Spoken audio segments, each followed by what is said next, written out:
Hello there friends! It's time to sum up the results of Group A. Meanwhile, M0NESY has become the top 1 in the world, and Navi's former coach wants to surpass Blade and Zonic. In general, there's some juicy news just how you like it. I have collected all the most interesting things for the last few days. Let's dive into it. So, let's see what we have here to discuss. Well, first of all, Misha Kane, Navi's former coach, seems like he will win another major. At least that's what he said on a recent interview.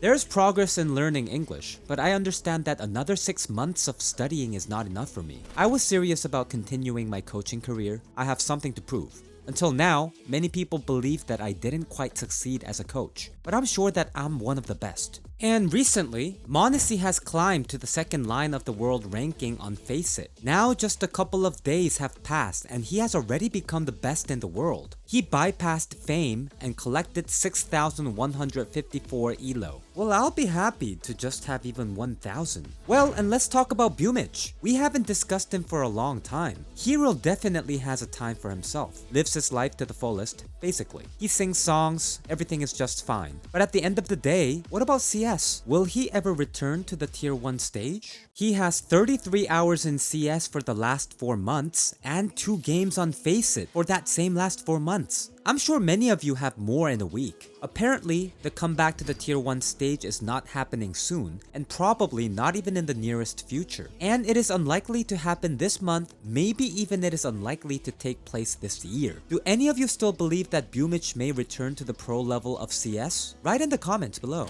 Another interesting thing is that Anker spoke on his stream that some British organization plans to sign their mix with Smooya purely for 1 RMR. That's really an unexpected offer, but why not? And we move on to the next news in line. Richard Lewis, as you remember, returned to esports and apparently decided to do it fully equipped. On his channel, he shared his opinion about NIP and Device. The CEO of NIP said that the purchase of Device was one of the largest deals in the history of esports. It turned out that the transfer of Device to NIP has become one of the worst decisions in history of esports. He went to a different club and he was highly inspired and inspired everyone around him, and also avoided mass attention to the oddities that accompanied the deal. Now we see how Device is just sitting on the bench and is clearly not worth the money that was paid for him. He probably really wants to return to the server, but has a 3-year contract that actually put him in a golden cage. It's a pity that the best years of his career are passing in such a terrible way. And now it's not even clear who would buy him out, having in mind that NIP, according to rumors, put a price tag of 600,000 euros. Everyone sees only one option, and that is Astralis, but it seems like they are not planning to make any substitutions yet. Although with the results, making substitutions will be just right, and that was obvious for a long time. On the other hand, they are the top 3 team in the world. Maybe they are satisfied with everything. In any case, we are unlikely to see transfer of Device until the end of the major. Pimp also compiled a list of players who are on the verge of being kicked out of a team. In his opinion, of course, but I think many will agree with him. The first one is, of course, Farlig. Moreover, there is already a potential replacement. That is Keto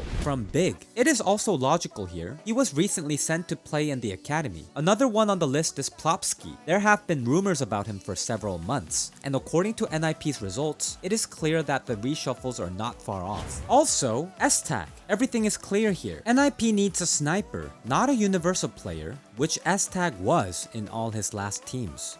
Young from Navi. To be honest, he has far more difficulties than anyone from the current squad. He does not have a great killing stat, considering the fact that he does not take the role of the captain. Blade also constantly complains about him in interviews. He says that Young makes a lot of mistakes, and if Navi fails during the major, then it is clear who is first in line to be kicked out. Further in the list, we have Zipnix. Well, everyone has been talking about him in that sense for a long time. Although I don't really agree here. They all seem to have some trouble with roles in Astralis or with something else. Zipnix has just the same rating as Config for the last 3 months. They have only Blame F there, who is showing a good result. Farlig has the same stars as Glaive. Something obviously needs to be done about this. Pimp also has Apex. Dexter, and HooXi on the list. 3 captains. Here I think many will disagree. No one will substitute Apex for sure in the near future. Vitality has just started to play better. It's the same with Dexter. M0NESY has now started to focus on the young, and the decision to change the captain in such a young team will result in serious consequences. Well, you know everything about HooXi yourself. Friends, do you agree with this list? Who else would you add or remove?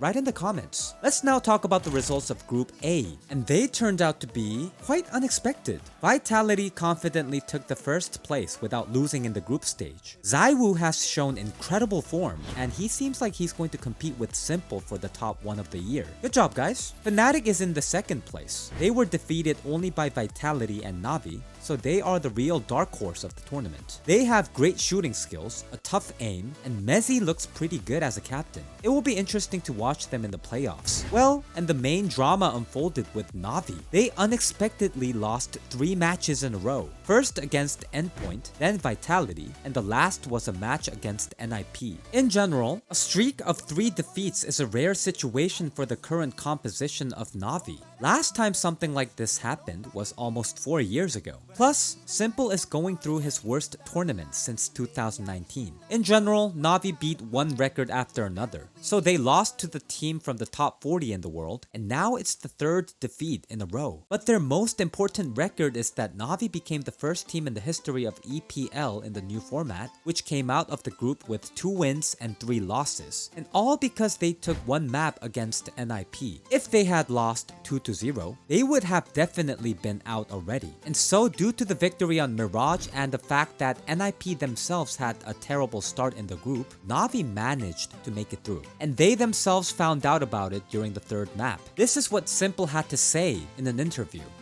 So even though Navi lost their series, they still got to the playoffs. It means that you confirm yourself like a 3rd spot. But I want to know, was it hard to actually prepare against Navi considering that they made some changes on the open position? I don't know. I mean, we had no time to prepare our new game with me because they had bootcamp with Hedrick, so it's good that we qualified. Some unexpected losses against Endpoint, Vitality and NAP. So yeah, just need more time to practice. And hopefully next time we'll beat them. Well, luckily you will have enough time to practice. At least there'll be like what, 3 weeks before the playoffs? Do you plan like maybe to go for a boot camp or something? Not really. We're just gonna do a good practice weeks on next week. So yeah. Just like one last thing that I would want to know is, so like you probably found out that you qualified to the playoffs after the 2nd game, right? Did it somehow like have an influence actually in the 3rd map? Maybe you got a bit more relaxed, like maybe calm down? No, I don't think so. Personally, I remember about that when we were losing 13-7, so yeah. I think just we played really bad recently. Well, it's hard not to agree with the last sentence. Even NIP, who lost to everyone possible, has tweeted this. And this is the top 1 team in the world? Navi has not been humiliated like this for a long time. And judging by the schemes of the HLTV's administration, Navi was very dependent on other games. If Endpoint had won, Navi would have been out of action. If Vitality had been defeated by Spirit, Navi would have fallen out. In some matches, the score was rather important too. In general, there were a lot of options, but everything turned out exactly so that the team of Born to Win went further. It turns out to be a very beautiful act from Kierby that he did not destroy Fnatic single-handedly, but on the contrary, finished the meeting in last place. And an incredibly beautiful act from Zywoo, who on the other hand, finished Spirit alone. That's how guys sweat for the benefit of Navi. I would give them a bonus for it in the place of Navi's CEO. Well, these are all just jokes, of course, but hardly anyone expected to see such a game from the top 1 team in the world. If Navi will show the same level after that, then it is destined for them to hold reshuffles in the future. And Simple's top 1 of the year is now also questionable. You can see for yourself what kind of form Zywoo has gained. Well, that is it for today, and we continue to watch the EPL. How do you like the matches? Write in the comments. Enjoy your day, and see you soon!